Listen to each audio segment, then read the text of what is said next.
वक्त से लड़कर जो नसीब बदल दे, इंसान वही जो अपना तकदीर बदल दे। कल क्या होगा कभी मत सोचो, क्या पता कल वक्त खुद अपनी तस्वीर बदल दे।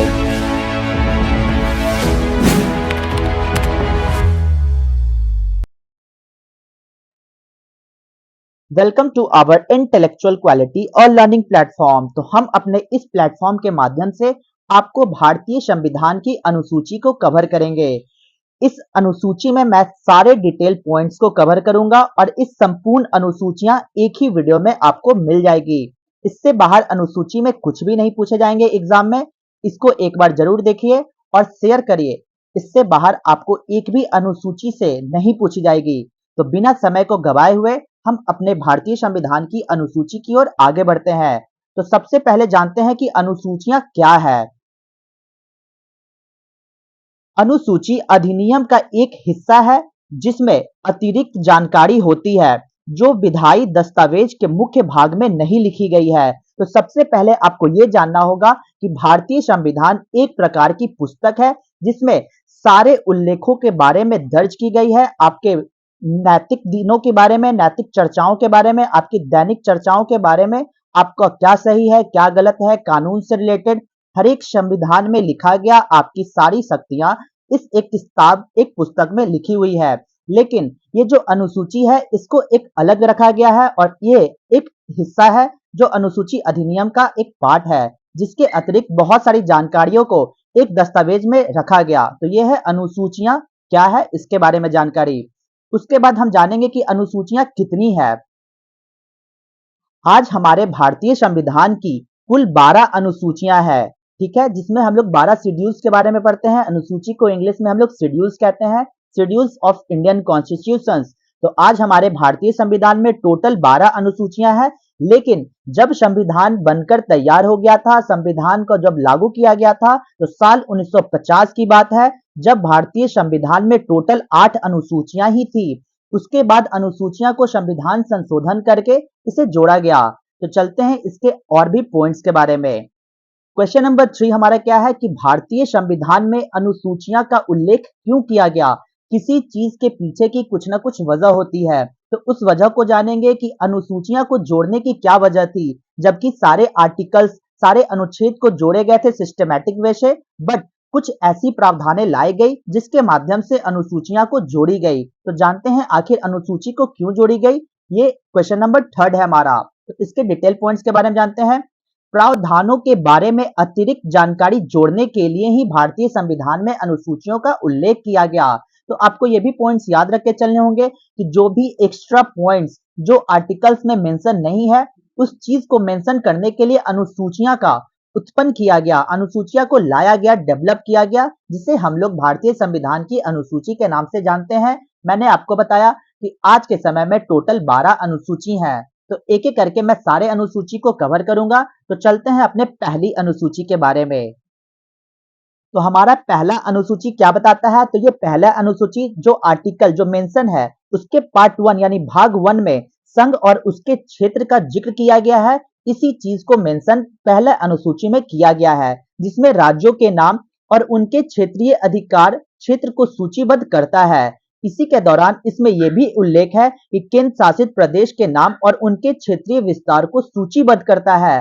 तो आपको ये पॉइंट्स को याद रखने होंगे कि पहली अनुसूची में जिसमें 28 राज्य और 8 केंद्र शासित प्रदेश का उल्लेख किया गया है पहली अनुसूची में, और इसी के साथ संबंधित अनुच्छेद भी जानेंगे जो आर्टिकल 1 और आर्टिकल 4 मेंशन है इस पहली अनुसूची में। तो आपको सबसे फैक्ट्स वाली बात को ये याद रखनी होगी कि पहली अनुसूची में 28 राज्यों और 8 केंद्र शासित प्रदेशों का उल्लेख किया गया। दूसरी अनुसूची में मेंशन है यह परिलब्धियां भत्तों और विशेषाधिकार से संबंधित प्रावधानों से संबंधित है। आपको डायरेक्ट ये पॉइंट्स को याद रखने होंगे कि दूसरी अनुसूची में वेतन और भत्तों से रिलेटेड है जिसमें हमारे भारत के राष्ट्रपति के भी उल्लेख किए गए हैं उनके वेतन भत्तों के बारे में, और साथ साथ भारतीय राज्यों के राज्यपाल के भत्तों के बारे में मेंशन है। लोकसभा के अध्यक्ष और उपाध्यक्ष के भत्तों के बारे में भी उसमें मेंशन किया गया है।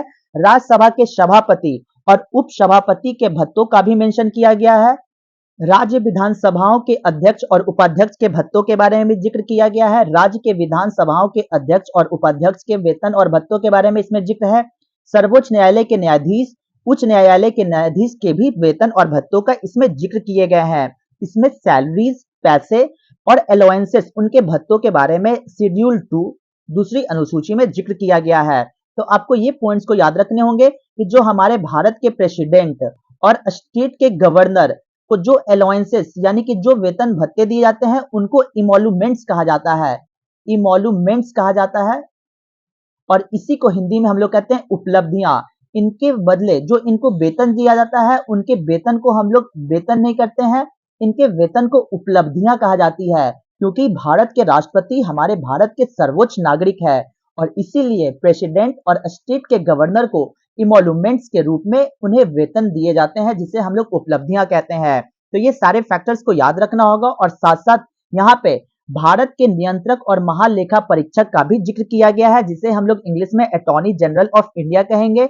इसके वेतन और भत्ते का भी इसमें जिक्र किया गया है और इसकी जो सैलरीज है, इसकी जो वेतन है, डिसाइड कौन करता है? तो प्रेसिडेंट ऑफ इंडिया, भारत के राष्ट्रपति इनके वेतन और भत्तों को डिसाइड करते हैं और इनके लिए जो सैलरी यूज की जाती है वो सैलरी वर्ड ना यूज करके इन्हें रिटेनर कहा जाता है। इंग्लिश में रिटेनर वर्ड को यूज किया जाता है। तो जानते हैं दूसरी अनुसूची में संबंधित अनुच्छेद कौन कौन से हैं? तो आर्टिकल 59, 65, 75, 97, 125, 148, 158, 164, 186 और 221 दूसरी अनुसूची में उल्लेख किया गया है। जितने भी आर्टिकल्स हैं उन सब का उल्लेख इस दूसरी अनुसूची के माध्यम से की गई है। इनके वेतन, भत्तों और विशेषाधिकार से संबंधित सारे प्रावधान को दूसरी अनुसूची में मेंशन किया है। तो चलते हैं तीसरी अनुसूची की ओर। तो तीसरी अनुसूची में जिक्र किया गया है, इनके शपथ या प्रतिज्ञान के रूप में शामिल किया गया है। यानी पूरी तरीके से आपको ये पॉइंट्स को याद रखनी होगी कि तीसरी अनुसूची में ओथ से संबंधित यानी शपथ से संबंधित जिक्र किया गया है। जितने भी गवर्नमेंट ऑफिशियल्स है भारत के, उनके शपथ या प्रतिज्ञान का ही इसमें मेंशन किया है, जिसमें केंद्रीय मंत्री, संसदीय चुनाव के उम्मीदवार, संसद के सदस्य, सर्वोच्च न्यायालय के न्यायाधीश, भारत के नियंत्रक और महालेखा परीक्षक और राज्य के मंत्री के शपथ का उल्लेख इस तीसरी अनुसूची में किया गया है। तो जानते हैं संबंधित अनुच्छेद आर्टिकल 75, 84, 99, 124, 146, 173, 188 और 219 आर्टिकल इस तीसरी अनुसूची से संबंधित रखता है। तो आपको ये पॉइंट्स को याद रखने होंगे कि तीसरी अनुसूची में शपथ संबंधित रिलेटेड को मेंशन किया गया। तो शपथ संबंधित रिलेटेड अगर आपको याद रखने होंगे तो प्रेसिडेंट को भी इसी अनुसूची के माध्यम से शपथ को दिलाया जाता है। इस शपथ का उल्लेख, इस प्रेसिडेंट के भी शपथ का उल्लेख इस तीसरी अनुसूची में की गई है, जो आर्टिकल 60 में मेंशन है। वाइस प्रेसिडेंट, वाइस प्रेसिडेंट का भी मेंशन है आर्टिकल 69 में और गवर्नर के शपथ का भी मेंशन है आर्टिकल 159 में। तो ये पॉइंट्स को याद रखना होगा। तो चलते हैं नेक्स्ट अपने चौथी अनुसूची की ओर। चौथी अनुसूची में उल्लेख किया गया है, यह राज्यों और केंद्र शासित प्रदेशों का राज्यसभा में सीटों के आवंटन से संबंधित प्रावधान से संबंधित रखते हैं। इसमें पूरी तरीके से उल्लेख किए गए हैं कि राज्य में और केंद्र शासित प्रदेश में जो भी राज्यसभा का सीट है उसको किस तरीके से बांटा जाएगा, इस चौथी अनुसूची में उल्लेख किया गया है। तो चौथी अनुसूची में संबंधित अनुच्छेद कौन कौन है? आर्टिकल 4 और आर्टिकल 80 इससे संबंधित रखता है। तो चलते हैं अपनी पांचवी अनुसूची की ओर। इस पांचवी अनुसूची में भारत में अनुसूचित क्षेत्रों और अनुसूचित जनजातियों के प्रशासन और नियंत्रण से संबंधित प्रावधान इसमें शामिल है।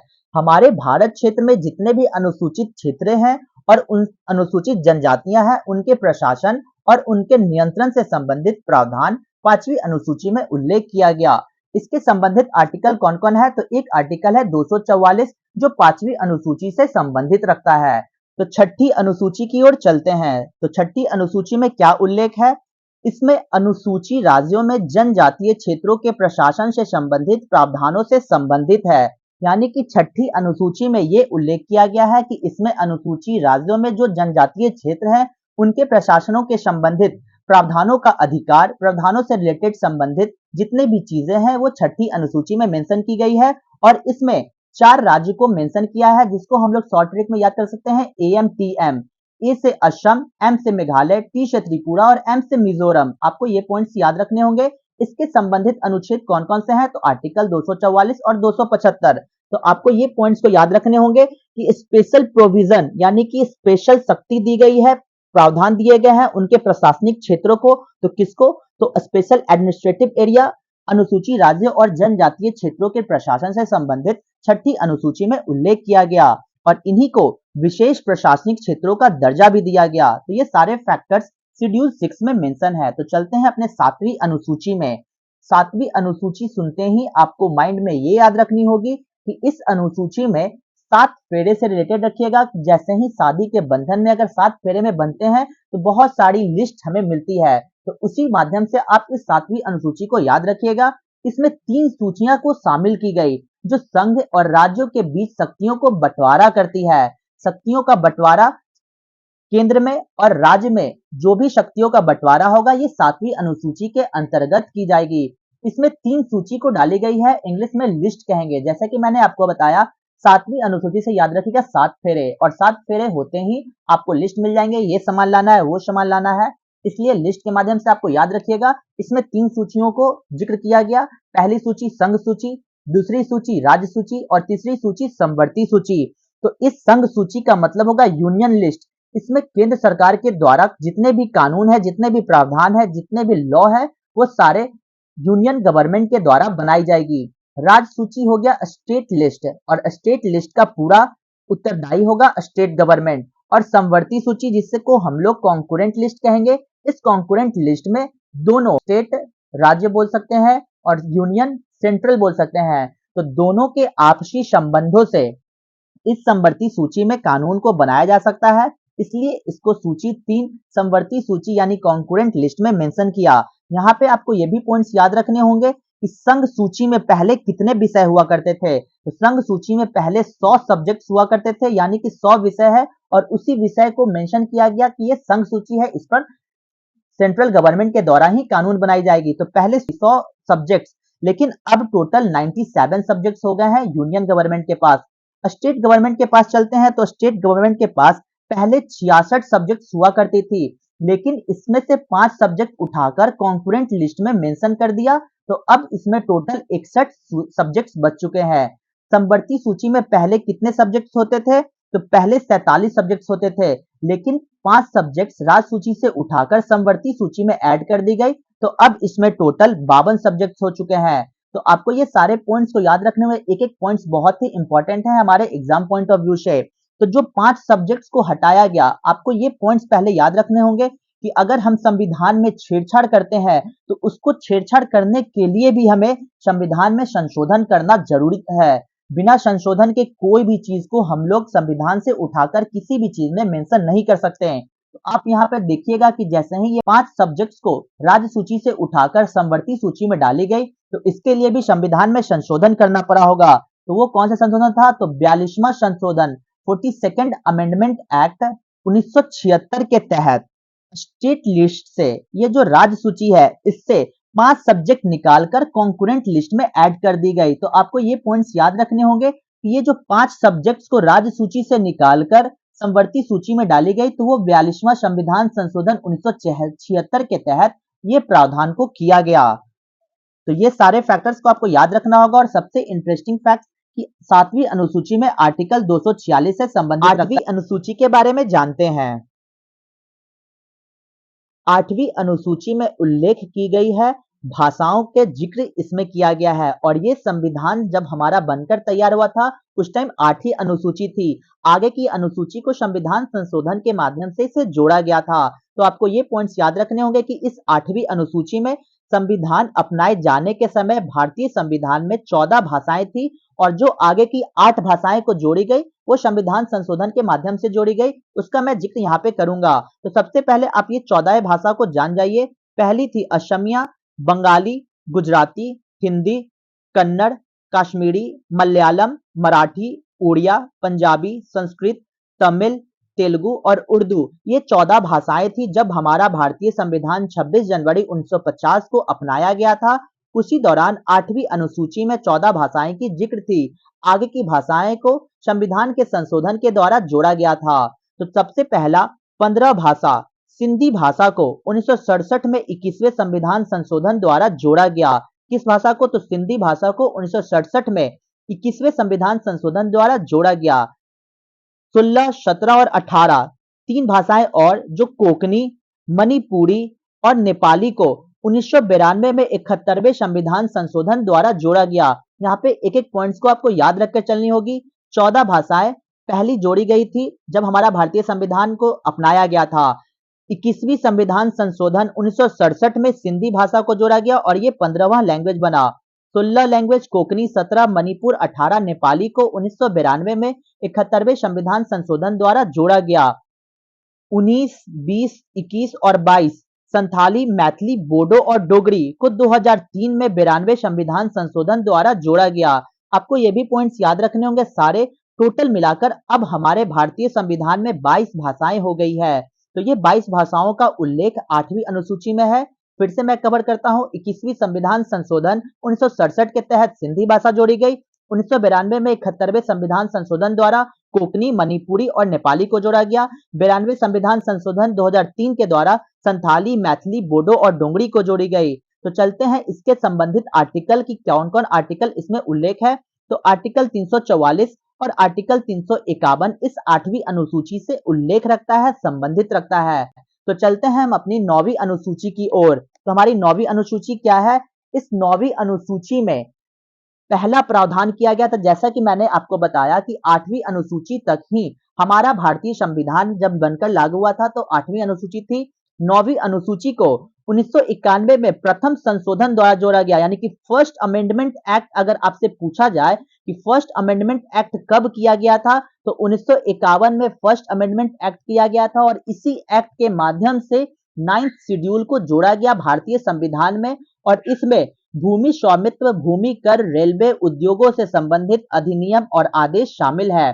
संपत्ति का अधिकार अभी मौलिक अधिकार नहीं रहा, इसी 9वीं अनुसूची में यह भी उल्लेख किया गया था। आपको ये सारे फैक्टर्स को याद रखने होंगे। ये 9वीं अनुसूची को कब जोड़ा गया था? तो संविधान संशोधन पहला, फर्स्ट कॉन्स्टिट्यूशनल अमेंडमेंट एक्ट 1951 के तहत 9वीं अनुसूची को जोड़ी गई और इस अनुसूची में नियमों और कानूनों का उल्लेख किया गया, जिसमें भूमि सुधार के नियम और कानून इसमें शामिल थे। लॉ ऑफ लैंड रिफॉर्म्स, जमींदारी प्रथा के उन्मूलन से संबंधित राज्य विधानसभाओं द्वारा पारित अधिनियमों और विनियमों को इस अनुसूची के तहत वर्णित किया गया है। इसमें अन्य मामलों से निपटने वाले संसद के अधिनियमों और विनियमों को भी इस अनुसूची में शामिल किया गया। तो सबसे इंटरेस्टिंग फैक्ट्स आपको ये याद रख के चलनी होगी कि 9वीं अनुसूची को फर्स्ट अमेंडमेंट एक्ट 1951 में जोड़ा गया 9वीं अनुसूची, और इस अनुसूची में भूमि स्वामित्व, भूमि कर के नियमों और कानूनों को इसमें जोड़ा गया। इंग्लिश में बोलते हैं लॉ ऑफ लैंड रिफॉर्म्स। तो इसके संबंधित अनुच्छेद कौन से हैं? तो आर्टिकल 31 बी 9वीं अनुसूची का उल्लेख है। तो चलते हैं 10वीं अनुसूची की ओर। 10वीं अनुसूची को 1985 में 52वां संविधान संशोधन द्वारा जोड़ा गया था। इस 10वीं अनुसूची में, इस 10वीं अनुसूची के दौरान जब 52वां संविधान संशोधन किया गया, उस दौरान 10th शेड्यूल को इंडियन कॉन्स्टिट्यूशन में ऐड किए गए। उस दौरान इंडिया के पीएम कौन थे? तो राजीव गांधी 1985 के दौरान, और इन्हीं के दौरान 52वां संविधान संशोधन के द्वारा 10वीं अनुसूची को जोड़ा गया। इस 10वीं अनुसूची में उल्लेख है दल बदल विरोधी कानून से संबंधित प्रावधानों से संबंधित है, अर्थात संसद और राज्य विधानमंडल के सदस्य को दल बदल के आधार पर अयोग्य ठहराया जा सकता है। यहाँ पे आपको 10वीं अनुसूची से ये याद रखनी होगी, 10वीं मतलब दल बदल, 10 मतलब दल बदल पर रोक का कानून 10वीं अनुसूची में उल्लेख किया गया है। 52वां संविधान संशोधन 1985 के तहत एंटी डिफेक्शन लॉ, दल बदल का रोक पर कानून को बनाया गया था। दल बदल का मतलब होगा कि अगर इस पार्टी से जीतकर ये किसी और पार्टी में चल जाते हैं तो उनकी सदस्यता को रद्द करने का अधिकार संविधान के 10वीं अनुसूची में उल्लेख है। तो इसके संबंधित अनुच्छेद के बारे में जानेंगे। 102 और 91 में 10वीं अनुसूची के उल्लेख किए गए हैं। तो चलते हैं 11वां अनुसूची की ओर। तो 11वां अनुसूची में 1992 में 73वें संविधान संशोधन द्वारा 11 शेड्यूल्स को जोड़ा गया और इसमें पंचायती राज के प्रावधान को शामिल किया गया। इस अनुसूची में पंचायतों की शक्ति, अधिकार और उत्तरदायित्व से संबंधित 29 विषयों का वर्णन किया गया है। तो आपको ये पॉइंट्स को याद रखने होंगे कि संविधान संशोधन के द्वारा 73वें संविधान संशोधन 1992 में 11वीं अनुसूची को जोड़ी गई और इस अनुसूची में पंचायत के उल्लेख है, पंचायत के प्रावधानों के बारे में इसमें शामिल है। इस अनुसूची में यह भी मेंशन किया गया कि पंचायत की शक्ति, उनके अधिकार और उनके उत्तरदायित्व से संबंधित 29 विषयों का वर्णन इस 11 शेड्यूल में किया गया।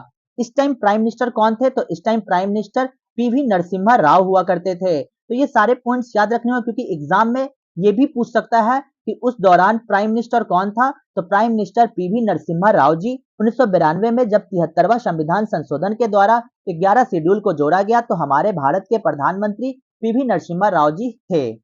इस अनुसूची में पंचायत की शक्तियों का उल्लेख किया गया और इसमें आर्टिकल 243 जी का उल्लेख है 11वीं अनुसूची से संबंधित।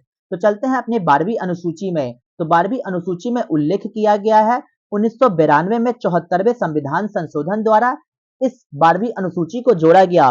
देखिए 73rd कॉन्स्टिट्यूशनल अमेंडमेंट एक्ट 1992 के दौरान 11वीं अनुसूची को जोड़ा गया और इस अनुसूची में पंचायतों का जिक्र था, जबकि 74वां संविधान संशोधन 1992 के तहत 12वीं अनुसूची को जोड़ा गया। इसमें नगर निगम के प्रावधान को शामिल किए गए और इस दौरान भी भारत के प्रधानमंत्री पीवी नरसिम्हा राव जी थे। इस अनुसूची में नगर पालिकाओं की शक्ति, अधिकार और उत्तरदायित्व से संबंधित 18 विषयों का वर्णन किया गया है। तो ये हमारे भारतीय संविधान की सबसे आखिरी अनुसूची है। टोटल 12 अनुसूची है और 12 अनुसूचियों को मैंने डिटेल में कवर किया है। आपको ये पॉइंट्स याद रखने हो कि 12वां अनुसूची को 74वां संविधान संशोधन 1992 के तहत 12वां अनुसूची को भारतीय संविधान में जोड़ा गया। इस दौरान भारत के प्रधानमंत्री पीवी नरसिम्हा राव जी थे और इसी अनुसूची में म्युनिसिपैलिटीज, जिसको हम लोग नगर पालिका कहते हैं, नगर पालिकाओं की शक्तियों का अधिकार और उनके उत्तरदायित्व से संबंधित 18 विषयों को इसमें मेंशन किया गया और साथ ही आर्टिकल 243 डब्ल्यू 12वीं अनुसूची से संबंधित रखता है। तो यहाँ तक मैंने सारी अनुसूचियों को डिटेल में कवर किया है। एक बार इसे आप जरूर देखें और वीडियो को ज्यादा से ज्यादा हो सके तो लाइक, शेयर और सब्सक्राइब करें ताकि और भी कंटेंट आपके पास पहुंच जाए। Thank you so much guys. Video को ज्यादा से ज्यादा हो सके तो इसे शेयर करने की कोशिश करें। इसमें मैंने संविधान के अनुसूची का सारा जिक्र कर दिया है और सारे संपूर्ण अनुसूची हमारे इस एक ही वीडियो में आपको मिलेंगे। इससे बाहर कुछ भी नहीं आएगा एग्जाम में। जय हिंद, जय भारत दोस्तों।